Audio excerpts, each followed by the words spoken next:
அனைவருக்கும் வணக்கம். மீண்டும் ஒரு காணொளியிலே உங்கள் அனைவரையும் சந்திப்பதில் மிக்க மகிழ்ச்சி.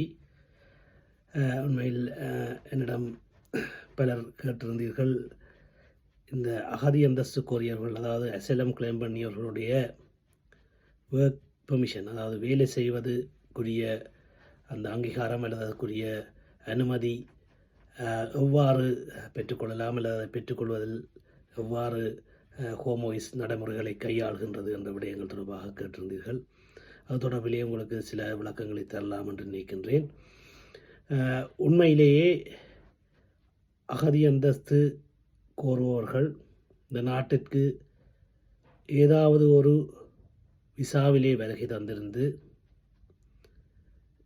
விசிட் விசா இல்லாமல், விசிட் விசா தவிர்ந்த ஏதாவது ஒரு விசாவிலே வருகை தந்திருந்து அந்த விசாவிலே அவர்களுக்கு வேலை செய்வதற்கான அனுமதி வழங்கப்பட்டிருந்தால் அவர்கள் அந்த விசா காலாவதியாவதற்கு முன்னர் அல்லது முடிவடைவதற்கு முன்னர் அவர்கள் அசைலம் கிளைம் பண்ணுவார்களாக இருந்தால், அதாவது அந்தஸ்து கோருவார்களாக இருந்தால் அவர்களுடைய அந்த விசாவிலே சொல்லப்பட்டிருக்கின்ற அல்லது தரப்பட்டிருக்கின்ற அந்த வேலை செய்வதற்கான அனுமதி என்பது தொடர்ச்சியாக அவர்களுடைய அந்த அகதி கோரிக்கை பரிசீலனைக்கு உட்படுத்தப்பட்டு முடிவுறுத்தப்படும் வரை அந்த வேலை செய்வதற்கான அனுமதி, அதாவது அவர்களுடைய விசாவிலே எந்த வகையான அனுமதி வழங்கப்பட்டிருக்கின்றதோ அந்த அனுமதி அவர்களுடைய அந்த அகதி அந்தஸ்து கோரிக்கை பூர்த்தியாக்கப்படும் வரை தொடர்ந்து இருக்கும் என்பதுதான் அந்த பொதுவான சட்டமாக இருக்கின்றது.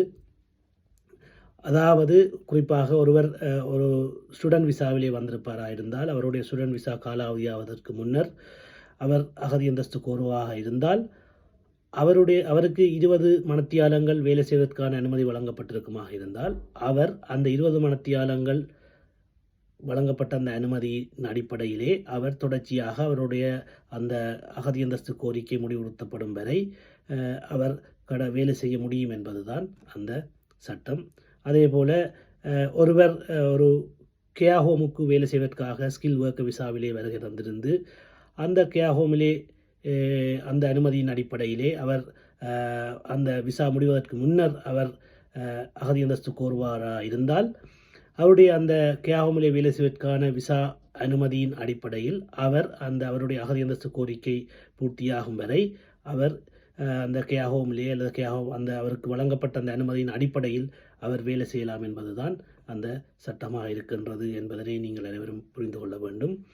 அதே போல் விசா இல்லாமல் இந்த நாட்டிற்கு ஏதாவது வகையிலே நுழைந்து அவர்கள் அகதி அந்தஸ்து கோரி அவர்களாக இருந்தால் அவர்களுடைய அகதி கோரிக்கை ஹோம் ஆஃபீஸினால் 12 மாதங்கள் பரிசீலிக்கப்படாது அவர்களுடைய அதாவது அகதி அந்தஸ்து கோரியவருடைய தவறுகள் அற்ற சூழ்நிலையில் ஹோம் ஆஃபீஸினால் அது பரிசீலிக்கப்படாது இருக்குமாக இருந்தால் அவர்கள் வேலை செய்வதற்கான அனுமதிக்கு விண்ணப்பிக்க முடியும். அந்த விண்ணப்பம் ஹோம் ஆஃபீஸினால் பரிசீலிக்கப்பட்டு அவர்கள் அதற்கு தகுந்தவர்களாக கருதப்பட்டால் அவர்களுக்கான வேலை செய்வதற்கான அனுமதி வழங்கப்படும்.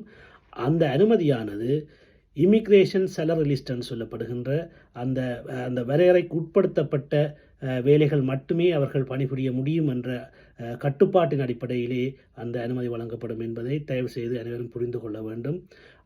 நீங்கள் வேலை செய்ய அனுமதி பெற்றுக்கொள்வதன் ஊடாக நீங்கள் அனைத்து துறைகளிலும் அனைத்து வேலைகளையும் செய்ய முடியும் என்ற அந்த எண்ணக்கரு உங்கள் மனதில் இருக்கக்கூடாது.